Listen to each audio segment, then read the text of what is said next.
the locker room. This is before the game ended. Before the game ended, she comes out in the locker room and posts this.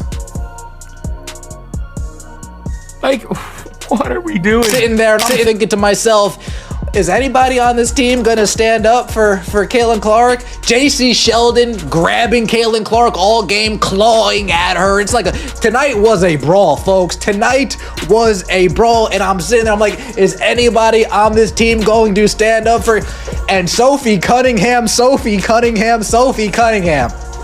What happens when Sophie Cunningham transforms into a one-woman wrecking crew, guarding Caitlin Clark like it's a sworn WNBA mission?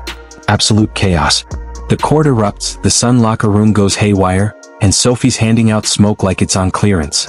This isn't just drama, you're not ready for this level of fire. When Sophie snapped, she didn't just clap back, she went full Avengers on the entire Sun squad. Strap in. This one's hotter than Angel Reese's Twitter feed. And let's start with the play that set off the entire night. So as you guys can see here, JC Sheldon is guarding Caitlin Clark. She swipes her in the eyeball. Caitlin Clark nudges her off because JC stays in her face. And then Tina Charles runs over and is kind of wagging her finger in Caitlin Clark's face. And then Marina Mabrey comes out of nowhere and chucks her to the floor. Now let's watch this in slow motion. Here, JC Sheldon is guarding Caitlin, swipes her in the face. There's one. Going for the ball, swipes her in the eyeball. Caitlin's gonna have to start wearing goggles. And then Caitlin pushes her off of her, like, why are you still in my face? Marina Mabrey, bad out of hell, chucks Caitlin Clark. The second Sophie Cunningham stepped on the court, the WNBA should have filed for disaster coverage. Sophie wasn't there to play, she was there to enforce. And by enforce, we mean personally shielding Caitlin Clark from every cheap shot and sneak attack like she was protecting a royal treasure in a street fight. Welcome to WNBA Fight Night, or as some people are saying, WNBA Raw. What a game that was. We had it all. We had basketball, we had fighting, we had blonde on blonde crime. Oh, such an epic. Oh, goodness. But at the end of the day,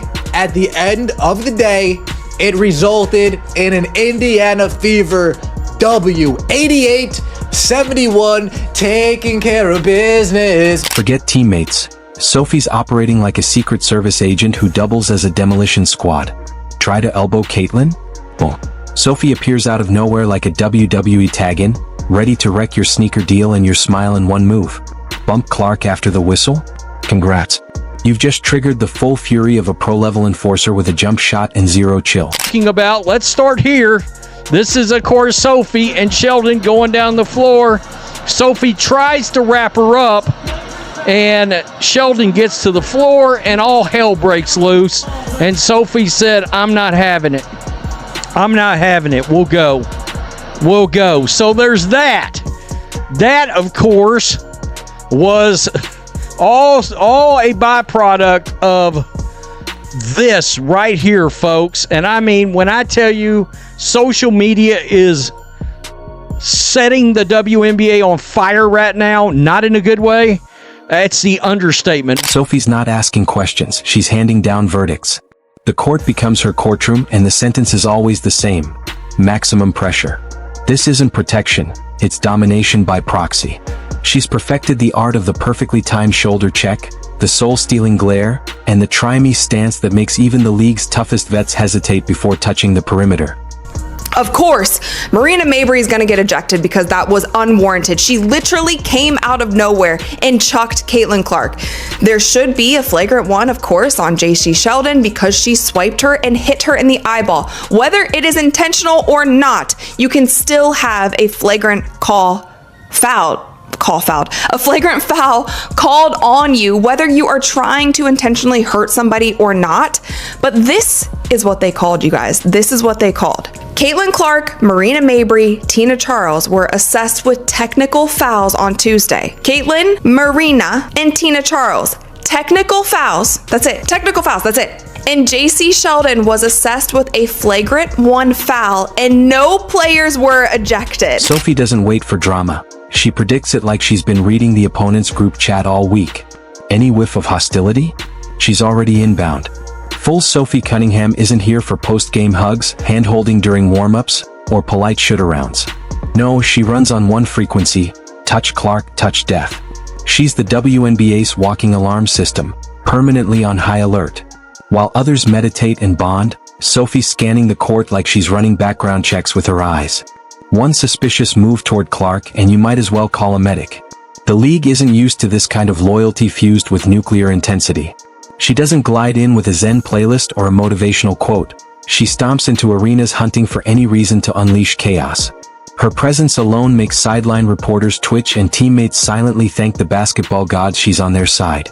This isn't energy you teach, it's instinct. Since the days of defenders who operated like bouncers with full authority, the WNBA hasn't felt devotion this volatile. Cunningham has taken that legacy, added a fresh coat of pure badassery, and refuses to tolerate even a whiff of disrespect. I feel good, and Sophie Cunningham put me out on a high note, folks. I didn't even say, Ben, calm down, regroup. I didn't even say that. Let's get straight to the play. Everybody, the plays everybody is talking about. First off, Marina Mabrey body checking Caitlin Clark to the ground. JC Sheldon all over her. Riding her. Pokes Caitlin Clark in the eye. Oh, man. Caitlin Clark needs to start wearing goggles, folks. Caitlin Clark's going to need to start wearing goggles. Bumps up on Caitlin Clark. Caitlin Clark says, "Get your hands off me." And then here comes Marina Mabrey. Boom! Exploding Caitlin Clark like a safety coming downhill in the NFL. There was no flop there. The WNBA hasn't felt this level of unapologetic ride-or-die energy in years. Imagine Dennis Rodman with a girl boss twist and a built-in vendetta against passive aggression. That's Sophie Cunningham. She doesn't just show up, she catapults herself into the eye of the storm and dares it to hit harder. Meanwhile, Caitlin Clark walked into the league with a target so massive it probably deserves its own zip code. Rookie of the month? Sure, but also enemy of the month every month. Defenders weren't just testing her skills, they were bringing grudges, rivalries, and baggage that had nothing to do with her, all unloaded at once. What they didn't count on. Sophie Cunningham, hawk-eyed, skipping brunch, and ready to feast on anyone foolish enough to touch Clark.